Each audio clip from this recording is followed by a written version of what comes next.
مساء الخير على عيونكم حبايبي، عاملين ايه؟ يا رب تكونوا بخير. النهارده بقى جايه لكم كيك مختلف كده، اول مره اعمله معاكم. هنعمل النهارده الماربل كيك بطريقه سهله وبسيطه، وهتاكلي احلى كيك في حياتك بجد.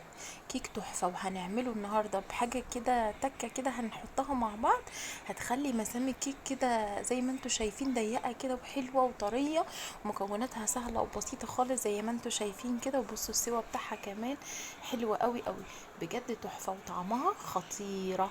بجد هتجربوها وهتكتبوا لي تحت في الكومنتات ان هي طريقتها تحفة وطعمها كمان جبار. بجد طريقتها سهلة وبسيطة خالص. اتمنى ان انتوا تجربوها وتقولوا لي رأيكم تحت في التعليقات ايه.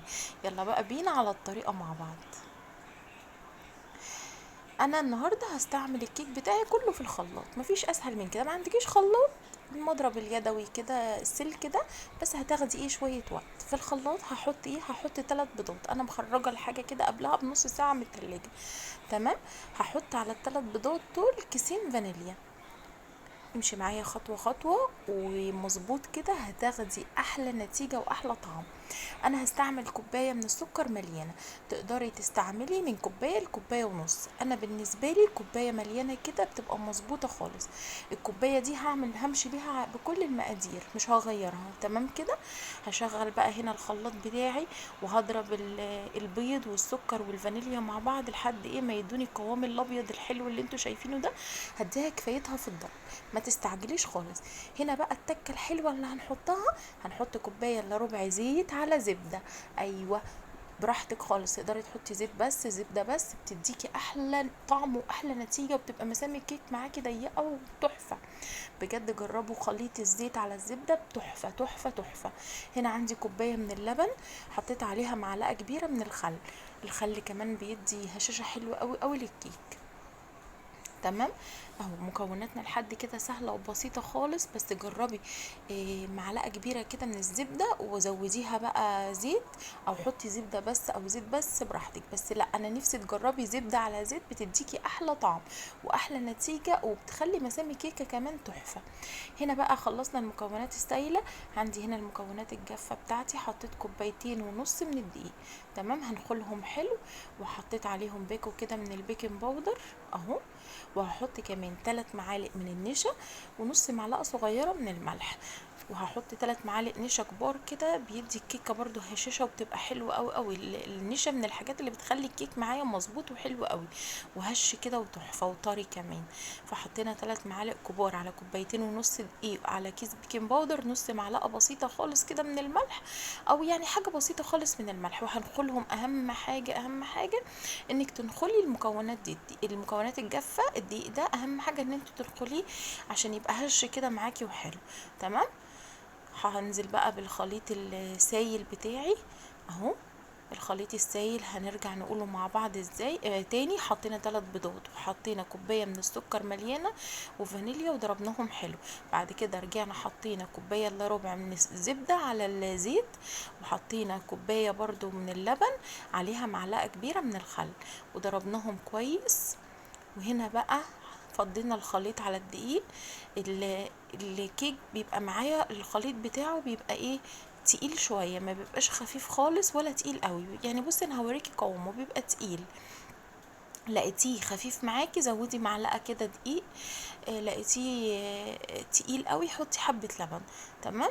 هو قوامه كده بالنسبه لي كان مظبوط. زي ما قلت لك استعملي كوبايه واحده لكل المقادير، و... وامشي على المكونات بالظبط، بجد هتاخدي احلى احلى نتيجه. هنا عندي الصينيه بتاعتي، الصينيه الوسط، انا دهنتها. دهنت الصينية بتاعتي كده زبدة، برضو ما دهنتها زيت، دهنتها زبدة وبطنتها كده بالدقيق. بصي قوام الكيك بتاعي مش خفيف خالص، يعني تقيل سنة كده. هنزل بنص كمية الخليط الابيض بتاع الكيك. تمام، او 3/4، يعني تنزلي بنصه حسب ما بتحبي. يعني بتحبيه الاكتر يبقى شوكليت او ابيض، براحتك. يعني فانيليا، تمام، اللي انت حباه. حابه تحبي انهي الاكتر وحطيه. انا حطيت كميه الفانيليا اكتر، الابيض. تمام. الخليط الابيض حطيت اكتر. هنا بقيت كمية الخليط بتاعي بتاع الكيك حطيت عليه 3 معالق كبار من الكاكاو الخام، وهحط عليه نص كوباية من اللبن. تمام اهو، نص كوباية من اللبن كده. نزلت الاول بربعها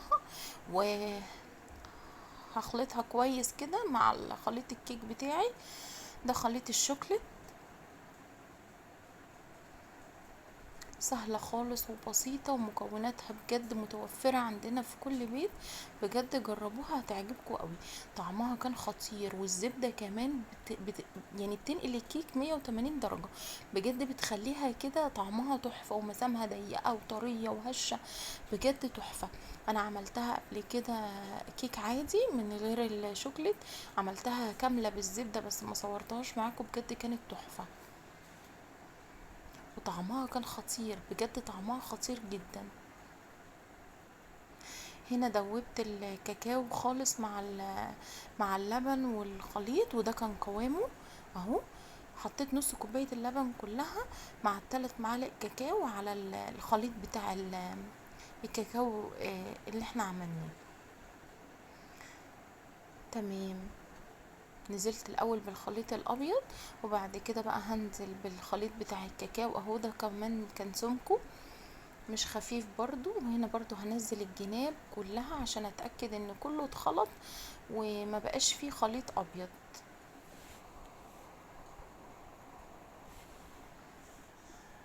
بجد جربوها هتعجبكم جدا. طريقتها سهلة وبسيطة، ومكوناتها كمان بسيطة جدا جدا. يعني بثلاث بيضات بس هتعملي احلى كيكة. ولو مش حابة تحطي زبدة، بس بجد جربيها بتختلف خالص. حطي زيت، يعني ممكن تحطي زيت بس، او تحطي الكوباية الا ربع برضو زبدة بس يعني. هنا بقى هوزع خليط الكاكاو بتاعي كله اهو زي ما انت شايفة كده.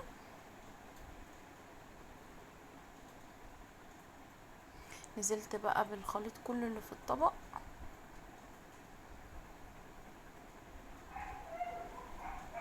تمام.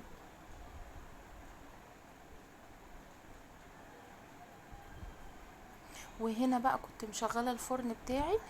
طبعا كل فرن بيختلف عن الفرن التاني.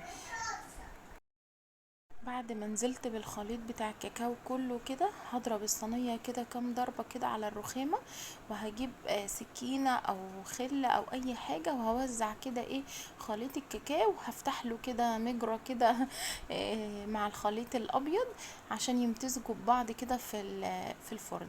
تمام. هدخلها بقى الفرن على درجة حرارة 200. انا عندي فرن كهرباء الصراحة بسوي فيها، فكل فرن يختلف عن التاني. خدت معايا حوالي ساعة الا ربع. خرجتها هنا وسبتها تهدى. ده كان شكلها طرية وحلوة جدا جدا. قلبتها، بصي السوا بتاعها حلو ازاي. طبعا انا ما اقدرش احدد لك، يعني بصي زي ما قلت لك كل فرن غير التاني، فيعني مش عارفة حسب فرنك بقى.